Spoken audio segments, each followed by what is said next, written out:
Welcome back to Valencia. Here we are for the second round of the CEV Repsol Moto 2 Championship, and here in the European Moto 2 Championship we'll be able to see some of the stars of tomorrow as well, and some stars, Fran Wild, that we actually know from the past as well. We've got Nicky Tooley on the front row of the grid. Tooley, of course, former World Supersport front runner, and a handful of other riders as well. Yeah, and obviously now we'll be gearing up for the ETC race, the first one. So getting ready here, we have some shots of the dramatic season openers in Estoril. And yeah, a couple of heartbroken riders immediately on the grid, not only from crashes as we saw there, but also a couple of guys not able to start the race from their original grid positions, or in the case of Diego Moreira, as we see here, taking a long lap penalty wrongly. Was given a ride through for taking his grid position after he previously stalled, and then big drama at the end of the race as a winner Ivan Ortola and Fenton Seabright came together over the finish line, and both do have grid penalties actually for this race due to that incident causing a crash. Obviously it was deemed both of their faults, and they're both going to pay the price for it today. So a bit of a difficult start to this weekend for both of those guys after such good performances in Estoril, having to fight from a little bit further down the grid.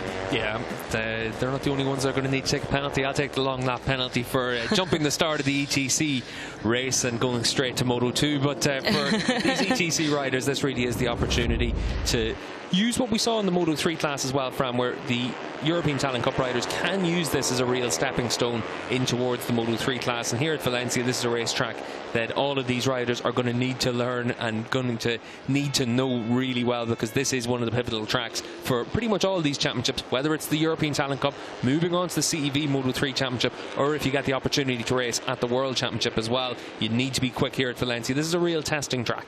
Obviously, yeah, it's the season-ending carnival for MotoGP, which is probably its biggest event. But then also, yeah, like you said, in the CEV, not only do we visit here and for the ETC and Moto3 have two races, we also come here twice. So even more on the table at Valencia. So it certainly pays to be the master of the track, as Dennis Foggia definitely proved in his 2017 Junior Moto3 campaign. He was the absolute master around here. And yeah, nice shrubbery there. See, it's nice and sunny and green and lovely blue skies for the race today. So a far cry from the super tough conditions we had at Estoril that these guys had to be the guinea pigs for as well. Yeah, pretty much perfect conditions here in Valencia, and very much in stark contrast to what we had last time out in Estoril. You can see for the European Talent Cup riders as they make their way to the grid that they'll be able to get underway in just a couple of moments time, and it's a long race here for these riders, 17 laps, so it is a big challenge for them just to be able to keep yourself in those groups, make sure that you're able to keep yourself in a position to be able to challenge at the front. That's Lorenzo Fellan, and for him, he's got career best performance in the European Talent Cup as 7th position, Fran, but he's going to have the opportunity to try and go a lot better than that today as well. Starting from pole position, he's been fast all the way through this weekend. He has indeed, the Frenchman. Good performance from him, and yeah, to be starting from pole position, that'll be a little bit of pressure there, but I'm sure he is more than raring to go and race in more typical conditions for this class and this championship. Obviously it takes place, we have Moto3, obviously one race at Le Mans alongside MotoGP, and then also in Estoril in Portugal, and then in Spain. Usually better weather than we saw for round one, so yeah, should be a bit more indicative maybe of what Fallon's got in his pocket for this season. And then we have Jose Antonio Rueda, one of the smallest riders. I remember last year comparing him to eventual ETC champion Xavier Artigas when they both came up for the podium. Genuinely about half his size. It's really impressive that he's able to be so competitive, and obviously, yeah, taking second on the grid shows he's still got some serious pace in this category. Yeah, only 13 years of age and pole man in Estoril as well for Rueda, and we'll be able to see what he's able to do during this race. As you can see from the graphics, able to score points at the season opening round as well. Now we go to the third man on the grid, Dirk Geiger, and 16-year-old German with plenty of experience, Fran, also a former ADAC Moto3 Standard Cup champion. Yes, he is indeed. Came up through all those ADAC programs, from the Pocket Bike Cup, Mini Bike Cup, and then the Junior Cup powered by KTM, before he was 2 times champion in the Standard Moto 3 class in the ADAC Northern Europe Cup. So good to see him taking a bit of a step forward from last year. He was 20th overall last year with a best of 9th in Catalonia. So front row, super good job from the German there to, hopefully take a big step forward in the ETC standings this season. Yeah, we'll keep an eye on him. We'll also keep an eye on Jack Hart, the Scotsman from Paisley. And for Jack Hart, of course, we saw him last time out in action in the British Talent Cup, Fran, and he is a podium man in the British Talent Cup, and he was really strong at Silverstone last week as well. He was. So obviously he's still got those leathers on, fresh from that podium, kind of the reverse of compatriot Fenton Seabright last time out in the British Talent Cup, who'd already been on the ETC podium the week before. Both of those guys still repping the BTC in their get-up here. So yeah, it would be interesting to see what he can do in this category as well. Speaks good of the BTC as well, to see those two guys having been competitive here as well. Yeah, and that's the big thing, Fran, as well, that coming from the BTC, obviously the British Talent Cup first season last year, and we've been able to see some riders come through from that, whether it's the European Talent Cup, Max Coupe racing in the Moto 3 Championship as well. So it is starting to develop talent straight away, and good to be able to see Jack Hart on that second row of the grid. This is David Munoz as well. Of course, he is a former race winner in this class. He won in Aragon last year, and as you can see from the graphics there, a podium as well in the season opener in Estoril. Yeah, obviously you can see only 12 years old, one of the younger in the field, and again one of the smaller. But yeah, really good start to the season for him. And yeah, last season, like I said, race winner. It was a pretty up and down season for the ETC last year. We had Pataka initially seeming like the guy to beat before injury troubles hit him, and a few guys who really suffered with some inconsistency. But yeah, definitely a name to remember was Munoz from last season, so it'd be interesting to see what he can do now. And Daijiro Sacco as well, the Japanese rider who's born in Spain, and as you can see, scored points in Portugal as well on the opening races of the season. So keep an eye out for the number 74 as he tries to come through the field from that second row of the grid. Good qualifying performance from the 74, and obviously enough for him with the name of Daijiro. You'd imagine he's a Kato fan from whenever, well, Kato wouldn't have been alive. He wouldn't have been alive when Kato was racing, actually. But impressive stuff from Daijiro Sacco to be on that second row of the grid. This is Diego Marier as well, and the Brazilian rider from Sao Paulo on the third row of the grid. Yeah, and he was one of the guys, like Estoril Pullman, his teammate Rueda, who had a bit of heartbreak off the start in the first race there, and couldn't get the bike started. Should have started from the back, took his grid position, then had to do a ride through. Got that wrong and did the long lap, then did a ride through, but nevertheless scored 2 points there. So that was impressive stuff from the Brazilian, and I'm sure he'll be focused first and foremost today on not repeating that mistake. And we should be able to see from Daniel Munoz as well now, of course, a podium man in Aragon. And keep an eye out for the number 7 machine. And you can see there, just I'm a big fan of Mike Wazowski. I don't actually know what was said on the sheet. Couldn't quite read the other side of that now, but nice to see. We had some cuddly toys on one of the Moto2 machines on the grid as well in Estoril. Obviously, it's the place to get yourself heard, apparently, nowadays. But yeah, another Munoz, nice and confusing with the same first initial as well. Always makes me think of Ferris Bueller, Munoz. But yeah, should be a one to watch again in a good grid position. So. In fairness, Fran, everything makes you think of Ferris Bueller, and I'll be honest, I was also doing my best impression of Weekend at Bernie's this weekend, because I got so badly sunburnt yesterday when I came back into the media centre. Just had to sit there, couldn't move at all. But for these riders in the European Talent Cup Championship, this really is a case of where they do get moving, and you can see from Caruchez on the third row of the grid, he's been moving all the way through this weekend. Really good stuff to be able to qualify on the third row of the grid. So keep an eye out for the number 10 machine. He's an Italian rider from just the middle of Italy down in Modena. And as you can see, really, really nice weather still here. All the brollies out for a very different reason to they were in Portugal, which is great to see. And moving through the grid, here we have another Spaniard. You'll notice there's quite a few, although we have an awful lot of nationalities in this European Talent Cup, really living up to its name and then some, with plenty from around the world as well. Super diverse grid. And Uriarte, another name you will likely recognise from last year if you were with us for the ETC. And yeah, pretty solid qualifying, up in 10th there from the Spaniard. Yeah, the Basque rider inside the top 10. Good performance from him. He's just alongside Juan Rodriguez on the grid on the number 38 machine, the 13-year-old. So for all these riders, Fran, when you're 12, 13, 14 years of age, this really is a good opportunity for you to be able to use this as a stepping stone on towards the CEV Moto3 Championship as well, because you can learn an awful lot in this. And we've been able to see with the riders from the British Talent Cup coming across to the European Talent Cup as well, you can get an awful lot of experience very quickly with these types of bikes. Yeah, you can. And like we touched on earlier, two of the guys in the podium fight won't spoil it too much. In the first Moto3 race of the day, some really impressive performances from ETC alumni. And yeah, it's definitely showing the worth of this championship. And here we have the ticker on your screen explaining what I said briefly during that highlights video. This is the incident for which they've both been given a grid penalty for this race.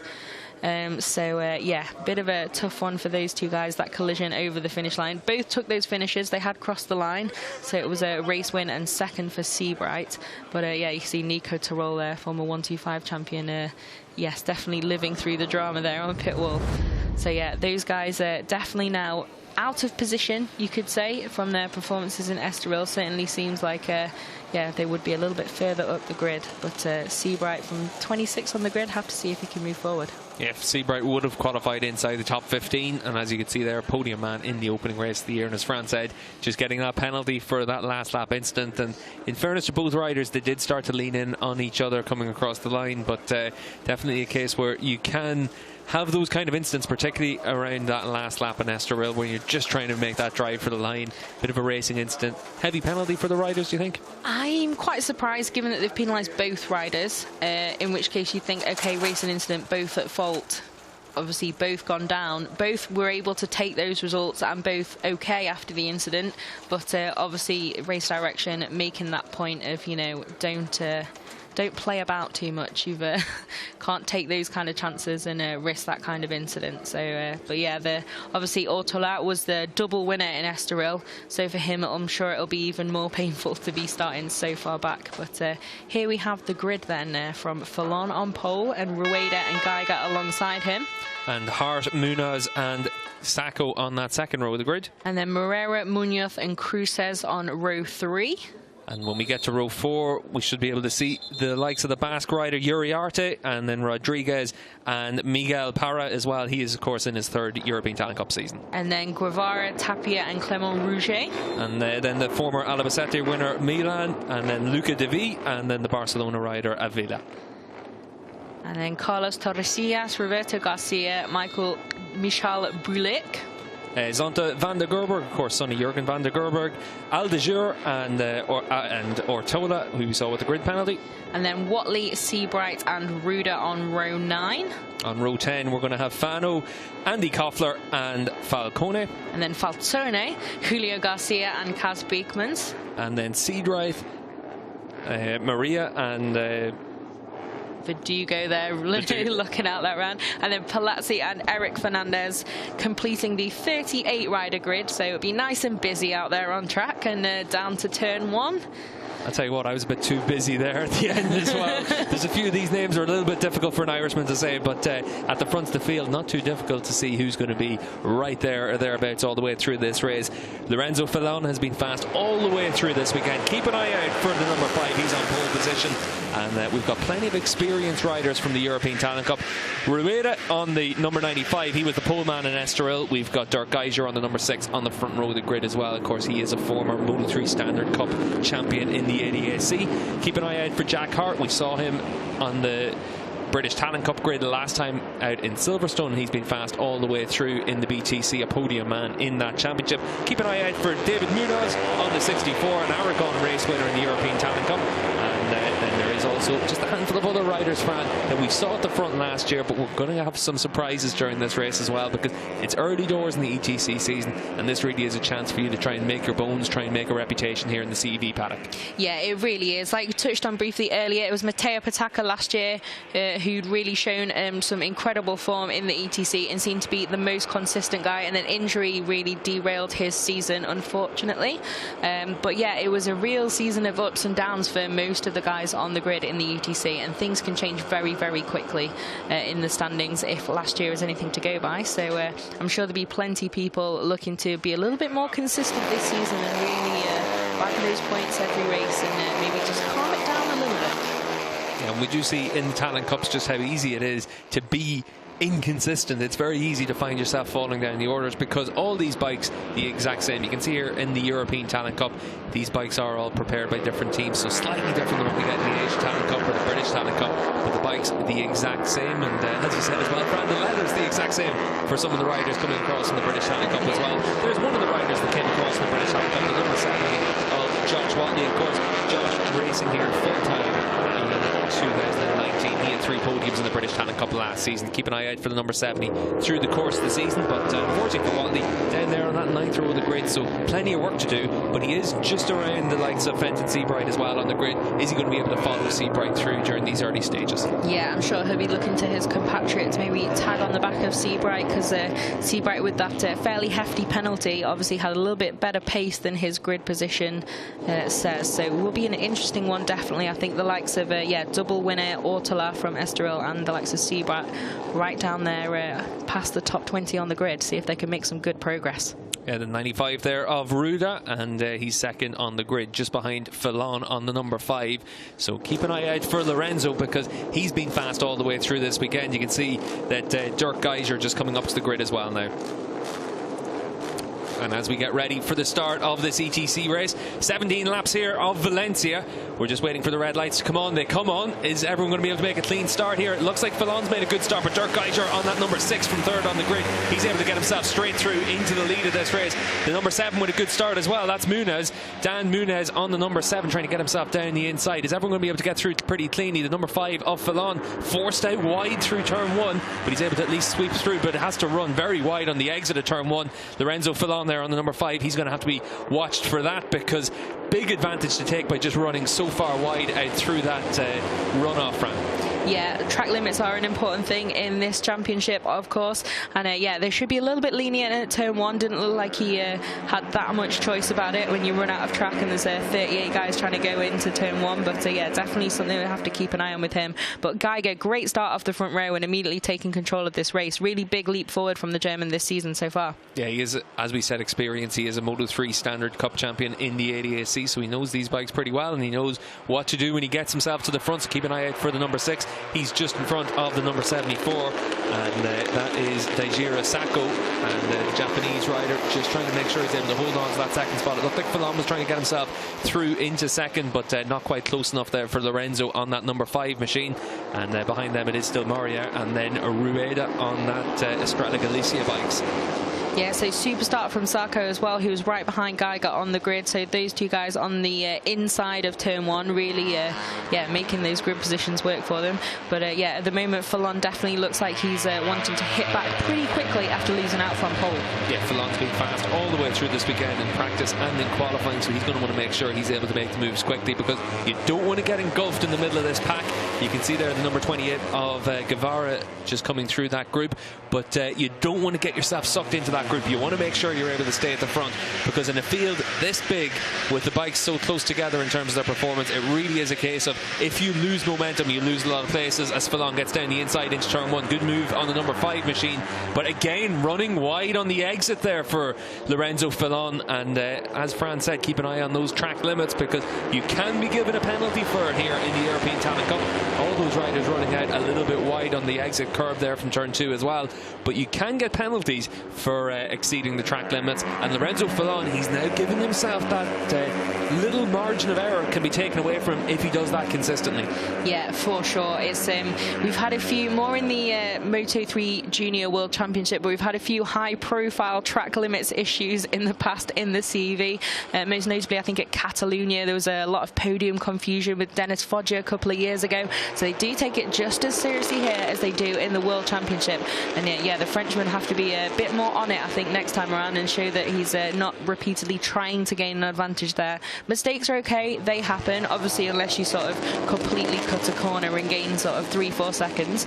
But he will have to be a little bit careful that he can get a bit cleaner run through there next time around, definitely. But it looks like he's honing in on the back of Geiger now and looking fairly feisty up front. Yeah, and it's definitely going to start to have the gloves coming off in this battle at the front, because you want to make sure that you're able to stay at the front. If you lose places, you start to plummet down the order. That's what happened to Jack Hart as well. He's down into 11th or 12th place now from that second row of the grid. You can get yourself boxed in here, and you can really get yourself caught out in the European Talent Cup. You can see Fillon on the number 5. Is he going to be able to try and get himself down the inside to take the race lead? You've also got the 74 of Sacco trying to use the end of that slipstream to get himself through to the front. Good move there from Sacco to use that slipstream. With the 92 as well of Moria, he's got himself down the inside into second position. And again, Fillon just forced out wide. And it's grand to say that you're being forced out wide, but you're doing it on a consistent basis as well if you're Lorenzo Fillon.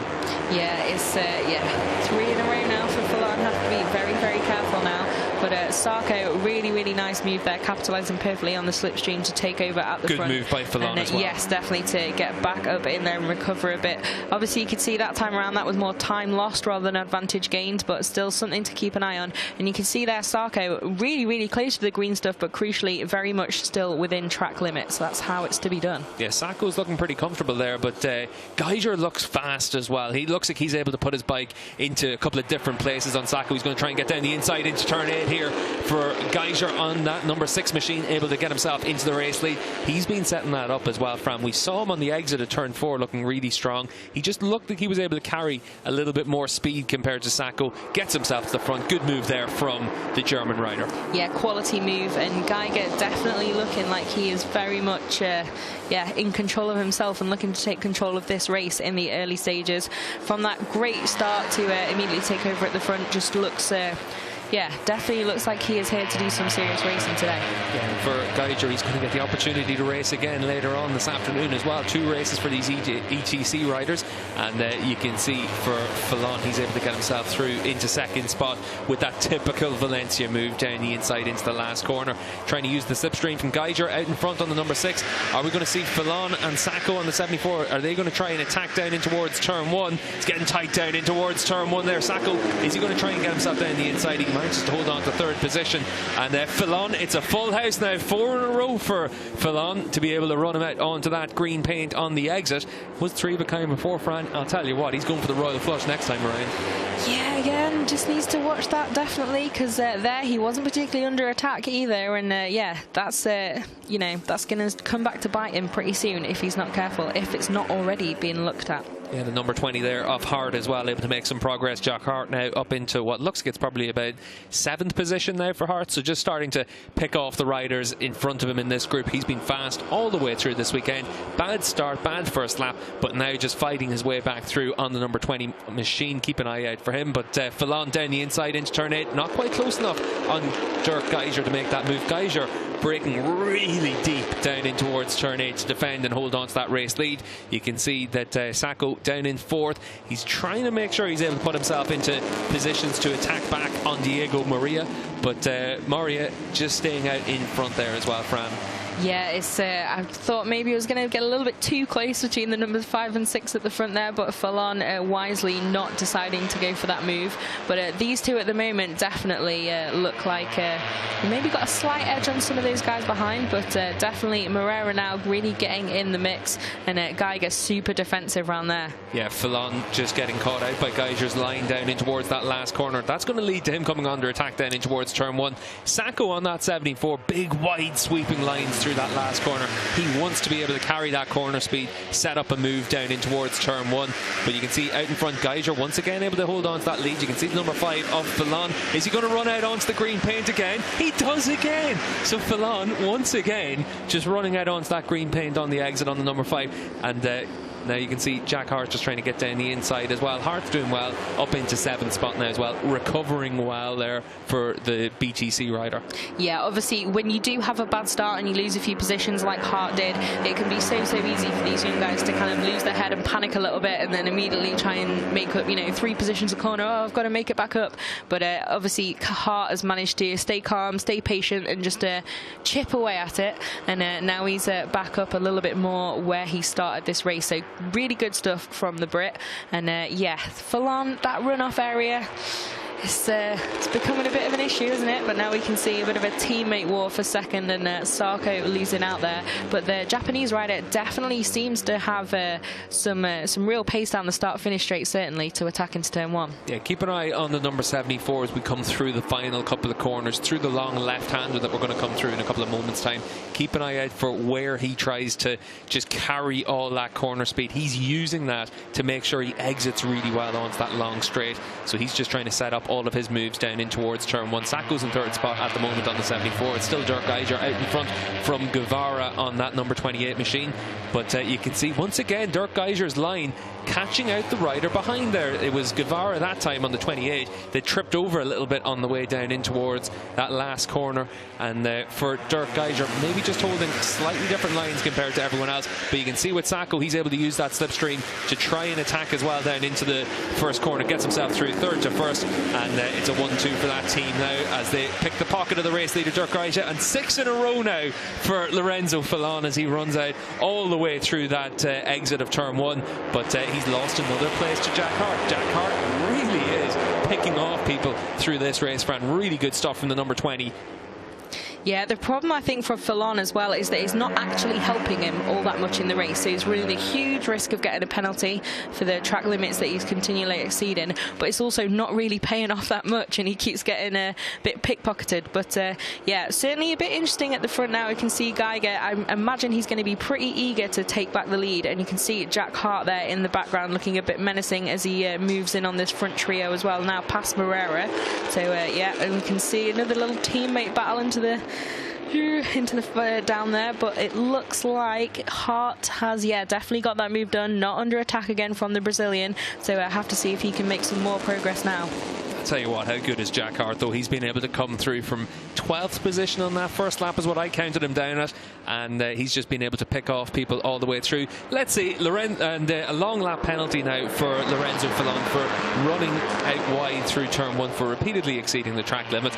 Perfectly fair and justifiable penalty there for Lorenzo Fallon, because he's done it on every single lap all the way through this race. Every single lap of the race. What's actually going to be interesting to see, let's see if he does it again on this lap as well, but he has to take that long lap penalty. He'll get a board now just telling him to take that long lap penalty, and we should be able to see him do that during the course of this lap. You can see as the leaders come across the line, Jack Hart just trying to fan himself through on that number 20, and you can see at the front of the field, though, Geiger able to get himself into the lead of this race. As we come through again, Fallon is out into the green paint. So let's see if he's been able to even see that he had that long lap penalty, because we saw, Fran, there, all those riders just weaving down that pit straight. You're not looking at your pit board, you're just looking at the bike in front. It's very easy to not actually notice a penalty as well. Yeah, and of course, so far this season, with the introduction of the long lap penalty, we've pretty much only had, I think, was it Andrew Irwin in BSB is the only rider who's correctly taken a long lap penalty so far.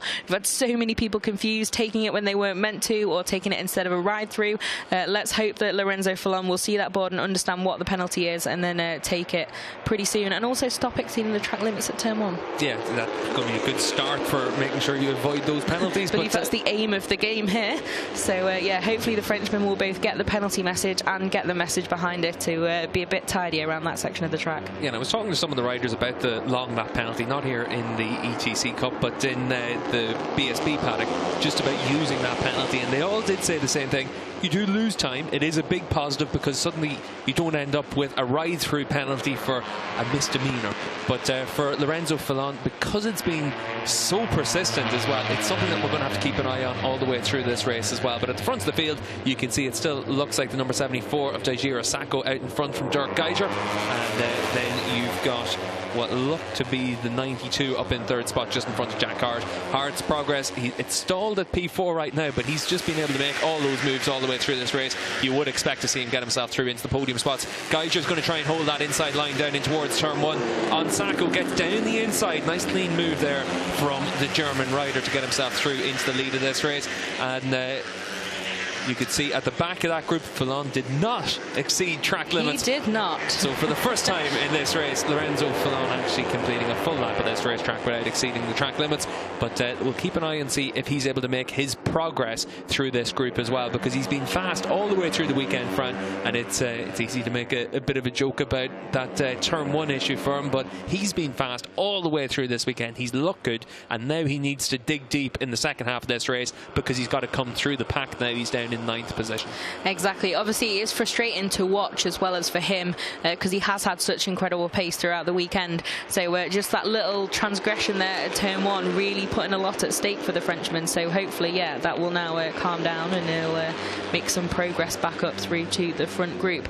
But at the moment, it's still Geiger there, but we've had Hart attack, and now into second is the Brit. So super good progress from him, and yeah, just slowly making his way back up to his grid position and then further, and really in that podium fight now is Jack Hart. Yeah, really good stuff from Hart up into P2 now on the number 20 machine. Is he going to be able to try and get himself into the lead as well now at this stage?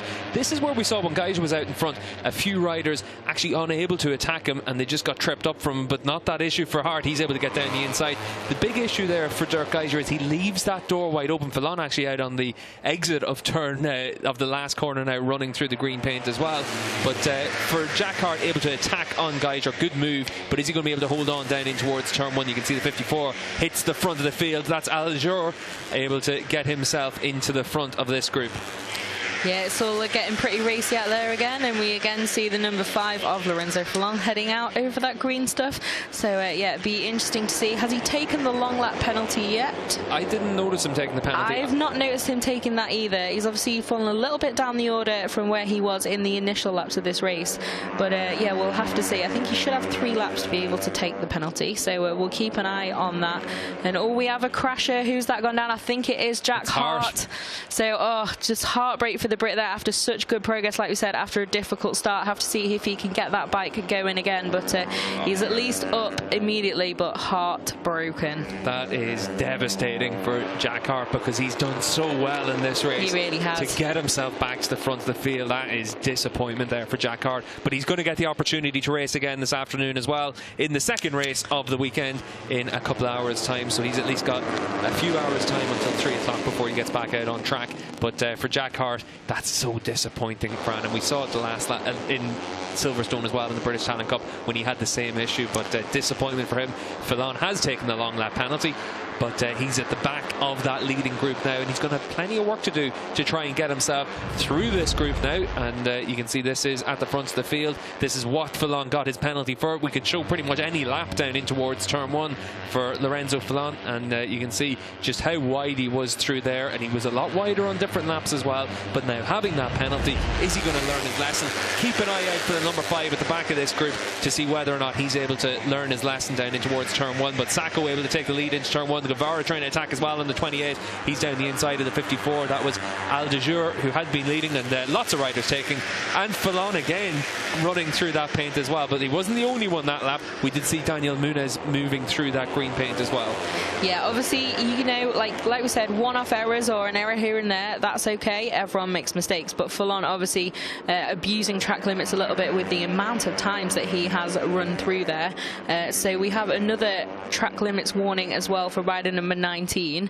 So that's Andreas Koffler. So yeah, they're obviously pretty on it in race direction. So we'll have to make sure to see what else is going to pop up from there.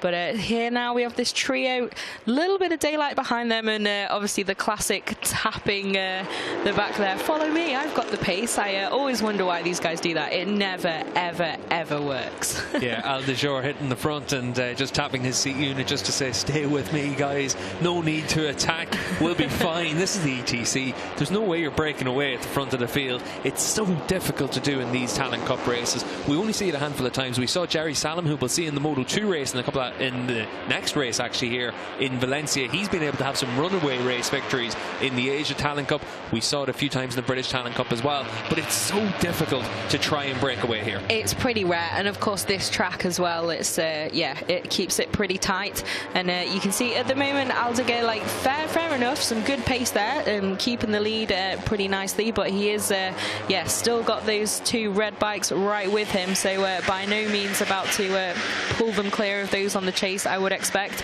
And you can see pretty defensive there, and he looks like he might still be in the lead into turn one. Yeah, definitely, but Sarko still very much with his teammate Guevara there on the chase in this race, and it looks like those guys behind have just closed up a little bit, although this fight now, obviously Geiger under attack there, that could serve to open that daylight a bit. We saw another tap there on the back of the bike, but I certainly don't think Dirk Geiger's going to be one to listen to that after having led for much of this race and looking seriously like a threat. Yeah, Dirk Geiger just dropping down into 5th position now on that number 6 machine. He's got a bit of recovery to do, because it is starting to stretch out this group, where suddenly what was 12 with Jack Hart's crash with Fallon's penalty, suddenly it started to come down into a group of 8-9 riders, and once you get into 8 or 9 riders, all it takes is one little bit of fighting behind them, and we've seen that with number 7 there, Dan Munoz. He's just dropped back a little bit from that group as well. Once you start fighting, suddenly you can lose a lot of ground, the group can splinter, and you need to make sure that you're able to go with that group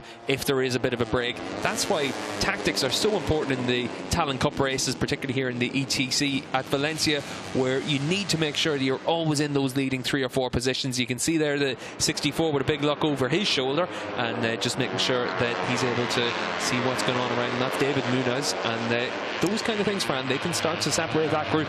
They can, and you can see Geiger absolutely nothing, not listening to that tap on the back from the number 64 David Munoz at all, attacking the Spaniard fairly quickly, and yeah, back onto the tail of this trio in the lead. They're all doing it now. It's great, guys. Like, you know, I think it's always a little bit amusing, because they are themselves part of the this class and know that they wouldn't listen.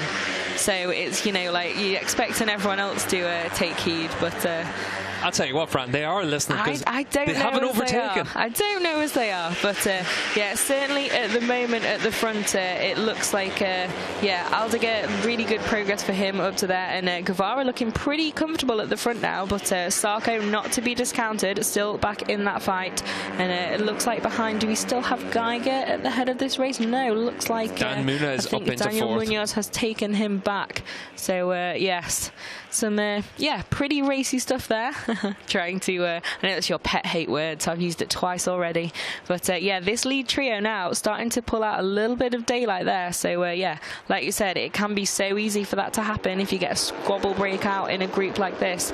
For those guys at the front who obviously, you know, they're pretty line astern at the moment, so they're keeping the pace well, they can start to just edge away from those guys behind them. Yeah, you got to just keep chipping away if you're trying to break away at the front of this field, and that's what's actually quite good there for Izan Guevara at the front on the 28. He's just being able to do enough to make sure that he can stretch out a bit of a lead if the riders work together, and the 54 of Aldeguer definitely not attacking for that race lead, and happy enough right now just to sit behind Guevara as it stands. 5 laps to go when they come across the line, so we still got a bit of time where you can work together. It's only in the last couple of laps that you really will start to see the gloves come off, the elbows come out, and try and just send it down the inside whenever the opportunities start to present themselves. You can see as they come across the line, it's line astern there for the top 5, with Guevara on the 28, Aldeguer on the 54, Sacco on the 74, Munoz on the 7, and Geiger on that number 6 at the back of this group. It's 5 riders in the leading group, and then there's another second back towards the other Munoz, David Munoz on the number 64 machine. So right now, Fran, with 5 laps to go, it looks like a 5-way scrap for this race victory.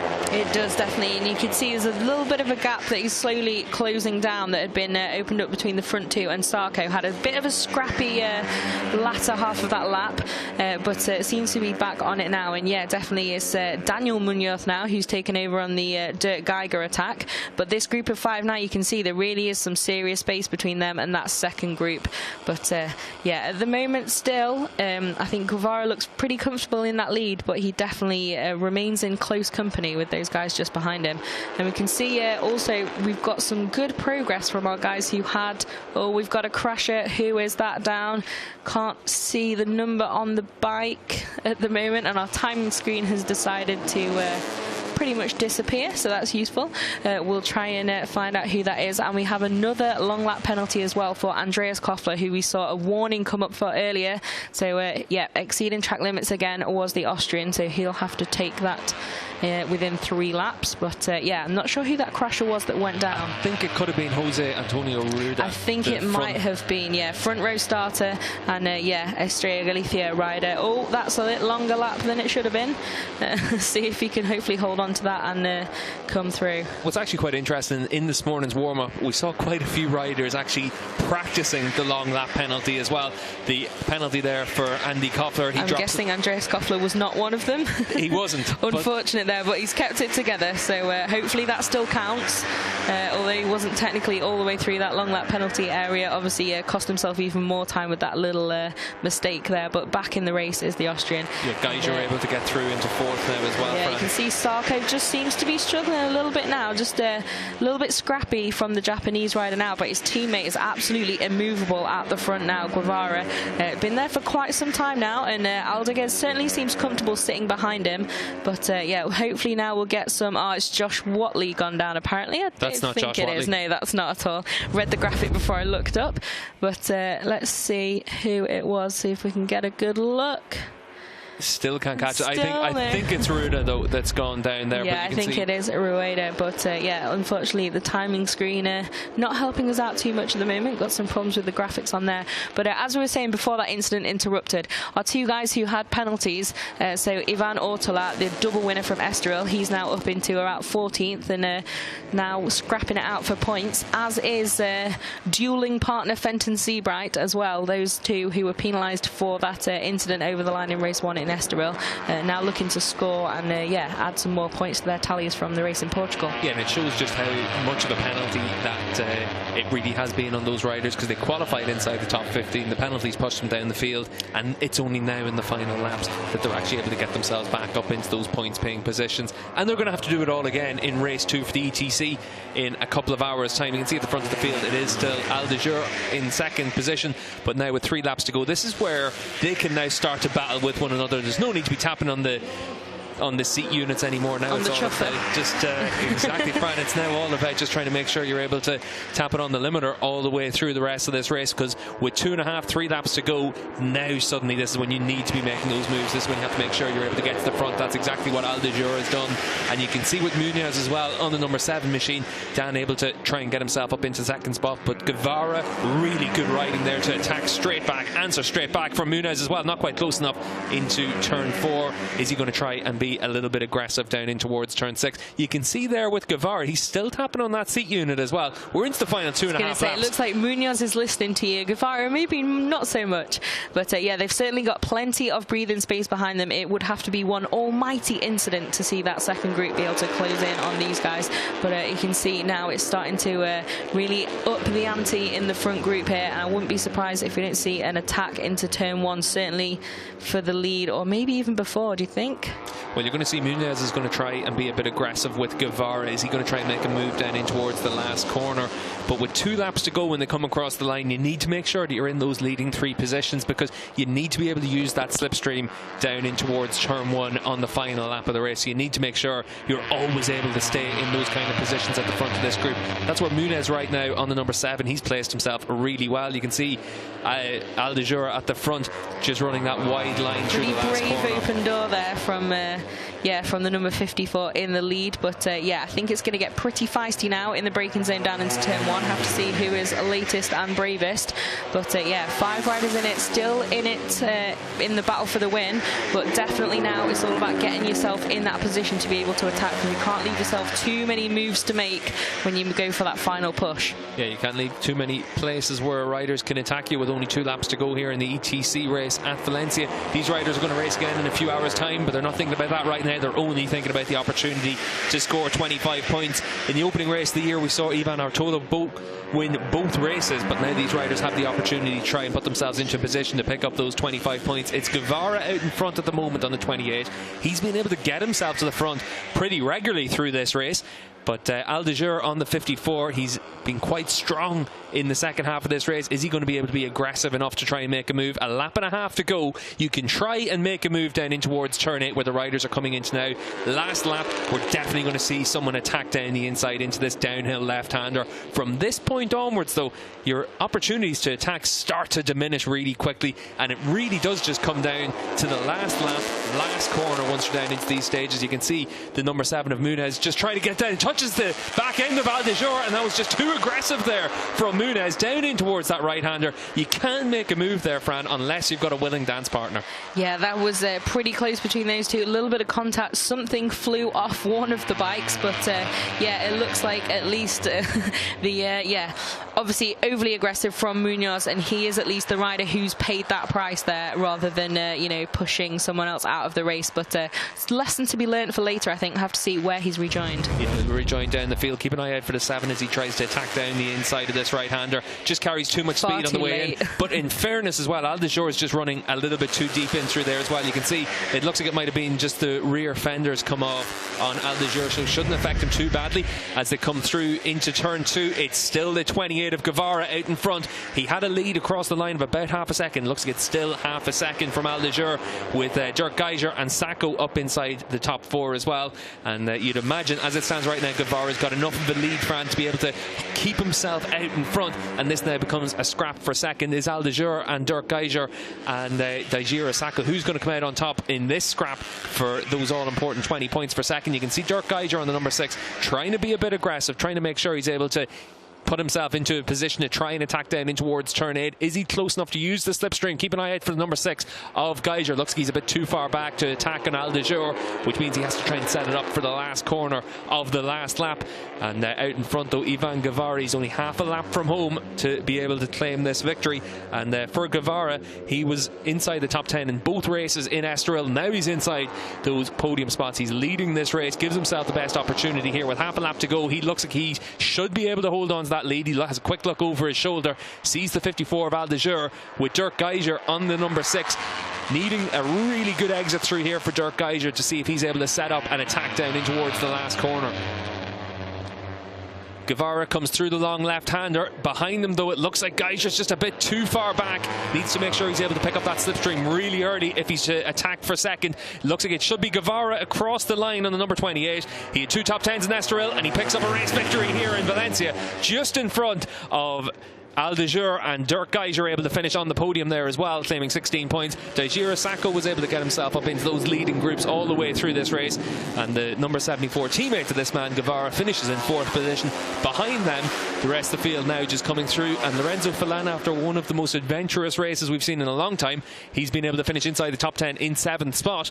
But for all these riders now, they're able to think about a race in a few hours' time, when we should be able to see the European Talent Cup in action once again at 3 o'clock local time, so around about 2.5 hours time before these riders get to go back out again. That's Munoz, who had that crash on the last lap. We ran in too hot in towards turn 8, trying to attack the riders in front of him, and made contact with Aldeguer, and just lost out on the opportunity of being able to score a decent helping of points today, and he actually fell all the way down to 20th position at the flag. But for Ivan Guevara, as you can see there on the number 28 as he comes through, he's able to celebrate this race victory. Really well deserved stuff from Guevara. Really well judged race as well. We saw him tap the seat unit to make sure that the riders in that leading group were working together, and it worked a treat for Guevara. You can see a quick flash there of Ivan Ortola, the race victor from Estoril. He won both races in Estoril. He was able to finish inside the points, but only in 12th position, so a costly day for Ortola on the number 24 machine. and he'll need to bounce back in race 2 and be able to score a decent helping of points, because he can give up a lot of ground that he made up in that opening race of the year. Fenton Seabright, he also had that penalty off the grid. He finishes inside the points in 14th position, so decent recovery from Seabright and Ortola. It's quite difficult to try and make your way up through the grid. Just seeing a couple of penalties now being given out. Lorenzo Fillen has actually been given another penalty, 3 seconds for exceeding the track limits, and also Clement Rouge also been given a penalty for the man that finished in 5th position, Clement Rouge, and that should drop him down the order into round about 11th position. Lorenzo Fillen with his penalty should drop down into about 12th position as well, so we'll keep an eye on that for when the actual results come out. But just for continuously exceeding the track limits, Lorenzo Fillen given another penalty. He'll start from pole for race 2, and you'd imagine that his team are going to make it perfectly clear to him that he needs to make sure he stays between the white lines during the course of the second race of the day. Dirk Geiger comes down in towards Parc Fermé as well, and for Geiger on that number 6 machine, former Moto3 Standard Cup champion in the ADAC, the German Championship, and able to finish on the podium now on that number 6 machine, and that's his first career podium in the European Talent Cup, and for the 16-year-old, he'll be able to celebrate that. He's been a point scoring finisher in all 3 races so far this season, and the same for our race victor Izan Guevara that we can see down there celebrating. He was in the points in both races in difficult conditions in Estoril, picks up the race victory here, and 25 all-important championship points. And for Aldegir, that we'll see down in Parc Fermé as well, he's been able to pick up 20 points for finishing in 2nd in this race, and that makes up for some of the disappointment from the opening race of the year, where he finished outside the points in Estoril in race 1, finished 4th in race 2, and he'll be out to try and make sure that he's able to go one better in race 2 this afternoon here in Valencia, whenever he'll try and challenge for that race victory. That is Aldegir, and you can see for him those 20 points are going to mean a lot, but he'll certainly feel that he'll have the opportunity to pick up a race victory in this afternoon's race as well. A hug down in Parc Fermé there for Aldegir, and you can see his fan clubs here in Valencia as well. That's one thing that's great here about the CEV Championship. All these riders have their fan clubs all the way through, from their early careers in the CEV right the way through to what they hope will be a Grand Prix career. All these riders on the road to MotoGP, and they'll certainly hope that they can use the European Talent Cup as a stepping stone in towards the Moto3 Junior World Championship and then the Moto3 World Championship. But you can see here for Guevara as he comes across the line, this is him just claiming that victory in Valencia. Really good performance from Guevara on the 28. Looks so assured here in the European Talent Cup. That's a great performance from Guevara to finish just in front of Aldegir and Dirk Geiger. The last lap, though, he wasn't under attack. He was able to do enough to make sure he was consistently just pulling a little bit of a gap to the riders around him. Great performance there from the number 28 to be able to claim that victory. And he'll be able to take the applause and take the acclaim on the podium in just a couple of moments' time. But really good stuff from Guevara, and we'll be able to hear from him down in Parc Fermé with Fran Wild now as well. So, an incredible victory there. You look pretty comfortable at the front. Congratulations. Yeah, very happy with the race. It was a spectacular weekend. I want to thanks to my team and my parents and my sponsors. Y en castellano también, ¿nos puedes explicar un poco más la carrera? Estoy muy feliz por la carrera. Ha sido un espectáculo de fin de semana. Y le quiero dar las gracias a mi equipo, a mis padres y a mis sponsors. Gracias, enhorabuena. A vosotros. So Izan Guevara down there in Parc Fermé just offering his thanks for that race victory, and it'll mean a lot for him, it'll mean a lot for his family as well, he says. But off the start of this race in the European Talent Cup, race 1 here in Valencia, and it was a great start from row 1 from number 6, Dirk Geiger, to get that early hole shot to be able to take the lead. Geiger stayed in contention all the way through this race and would eventually finish on the podium. The front of the field, though, you could see that the number 5 of Lorenzo Fillen was just trying to edge his way through the group all the way through this race. But unfortunately for Fillen, we'd see him just suffer the consequences of exceeding the track limits. He'd eventually finish down the order after taking that long lap penalty. In the early stages of the race, it was Geiger out in front all the way through, but he was quickly under pressure from the likes of Sacco and also Izan Guevara. But you could see for Lorenzo Felon just running wide through turn 1. He did that lap after lap, had to take that long lap penalty, and eventually at the end of the race also was given a time penalty for exceeding those track limits. At the front of the field though, after he had taken that penalty, it settled down into a 4 or 5 rider battle at the front. You could see there Sacco and Guevara hitting the front, just in front of Geiger, with Jack Hart up in 4th position at this stage of the race. Unfortunately for Hart though, the front end went from underneath him, and so went his hopes in this race. Hart, he'll qualify on the 2nd row of the grid for race 2 in a few hours time, and he'll be able to try and make sure he's able to build on what was a very promising performance from the British rider.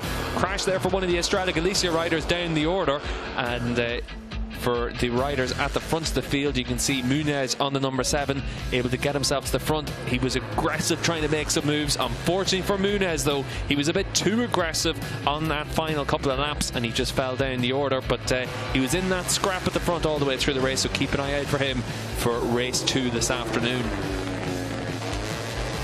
This is the crash for Munoz. Got down the inside of Aldeguer and ended up running through the gravel trap. Unfortunately for Munoz, it was on the last couple of laps, and he ended up finishing down the order outside the points in 20th position. But he'll have the opportunity in race 2 to bounce back from that disappointment. Izan Guevara though, he'll be able to try and build on the momentum of this race 1 victory in a few hours time for the European Talent Cup race 2. Really good performance from the number 28 as he picks up 25 championship points with this race victory. So you can see the final results from this race. Guevara able to claim the victory. He's been in the top 10 in all 3 races so far this season. He finished just in front of Aldeguer and Dirk Geiger. Dejir Sacco just missing out on the podium, and then a big gap back towards David Munoz. You can see the time penalties in effect as well, because Clement Rouge, he actually finished in 7th position, but with the time penalty, sorry, 5th position, but with the time penalty dropped all the way down to 9th position. He wasn't the only rider to receive a time penalty, with Lorenzo Felon also receiving a penalty. Felon had finished in 7th, but his time penalty drops him down into 10th position as well. Championship leader Ivan Ortola won the opening 2 races of the year in Estoril, finished in 12th, and himself and Fenton Seabright just managed to recover through the field to be able to score some points after grid penalties relegated them down the field in qualifying.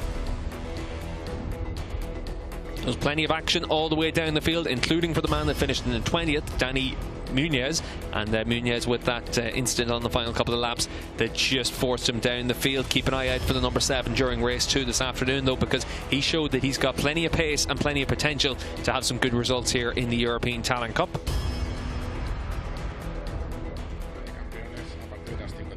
And now for the European Talent Cup riders, they'll be able to make their way onto the podium as well, with Izan Guevara claiming the race victory, and Aldeguer and Dirk Geiger in those podium positions as well. So good performance from all 3 riders, smart riding from all 3 riders, and Izan Guevara, whenever he had to pull the pin, he was able to do it, and he was able to stretch out the lead to the rest of that leading group. Great performance from the Spaniard to be able to take that victory, and his team can rightly celebrate that race victory as well, because this really was a complete effort from that team, with Dejir Sacco inside those leading positions as well. He'd eventually finish in 4th position, just missing out on the podium by 0.3 of a second from Dirk Geiger. And it's Dirk Geiger that gets his trophy for finishing in 3rd position here in the European Talent Cup, a career best result, his first ever podium in the ETC. And in 2nd position it's Aldeguer, and for Aldeguer, he's been able to build on what he did in the opening races of the season in Estoril. He finished 4th in race 2 in Estoril, and now he's able to claim his first podium of the season. But for Izan Guevara, he's able to claim his first victory in the European Talent Cup, and after finishing inside the top 10 in both races in Estoril, able to build on that here in Valencia, he's going to get the opportunity to try and fight it out for another race victory in a couple of hours time in the European Talent Cup, and really well deserved applause there once again for Izan Guevara. And we should be able to hear the Spanish national anthem for our race victor.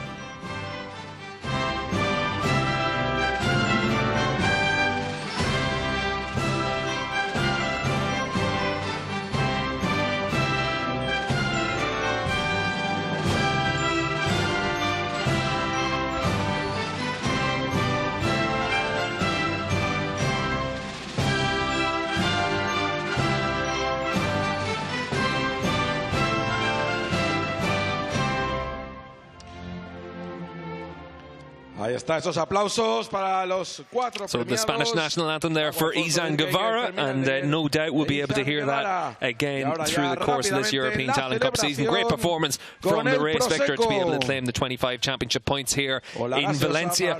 And until 3 o'clock, these riders are going to have to just try and get themselves back, relax, get themselves ready for race 2, because they're going to have another race in a few hours' time. You can see them spraying the water on the podium there, and for all these riders in the European Talent Cup, they now have to just build themselves up for race 2 in a few hours' time. The championship lead for Ivan Ortola, it's obviously been cut right down to 15 points by Izan Guevara. Guevara claiming his first race victory of the season. Ortola won the opening 2 races of the year. Aldegier and Dirk Geiger, the other podium finishers today, finishing and moving themselves up into those top 5 spots in the championship. See Fenton Seabright, he was able to recover some points during this race after his grid penalty. He's still up there inside the top 7 in the championship. He is indeed. So a pretty good ride through from Ortola and Seabright, and here we see it from 10th downwards. Yeah, still pretty shuffled up there, and Jose Antonio Rueda there, one of the bigger names you'd expect it to be a little bit further forward by this stage, and definitely one who'll be looking to bounce back this afternoon. Yeah, keep an eye out for Daijiro Sacco in race 2 this afternoon as well. He was able to score some decent points in 4th position today in race 1, so keep an eye out for the Japanese rider as he continues just to learn and improve in the European Talent Cup. But all these riders, they're going to have a few hours to get themselves ready for race 2. Expect that championship standings to look very different by the end of this evening's racing. You could see Munoz there with a single point. He should be able to add to that during the course of race 2. He was strong all the way through proceedings. But for these European Talent Cup riders, they've got a couple of hours off until race 2. That'll be at 3 o'clock local time, where once again we'll have another 17-lap race for the European Talent Cup. Next up on track will be the Moto2 class, and we'll be able to see a 19-lap race for those riders here at the Ricardo Tormo circuit.